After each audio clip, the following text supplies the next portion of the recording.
Magandang araw Pilipinas, kasalukuyan po tayong nandito sa Marinduque National High School kung saan ginaganap ang discussions on online payment, ang e-commerce, P3 loan application and financial literacy na inorganisa ng Department of Trade and Industry Marinduque.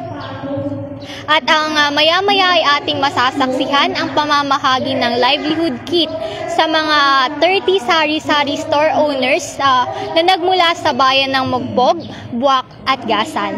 Layunin nitong makatulong sa pagbangon ng mga nasabing benepisyaryo sa mga naapektuhan ng pandemya. At ang livelihood kit ay nagkakahalaga ng 8,000 at ang nilalaman nito ay iba't ibang grocery na tulad ng mga pangunahing pangangailangan tulad ng bigas, mga sabon at mga pagkain.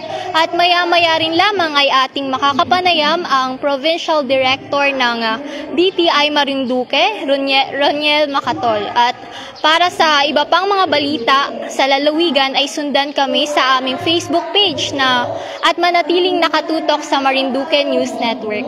Ako po si Hannabel Marquez, nag-uulat mula sa puso ng Pilipinas.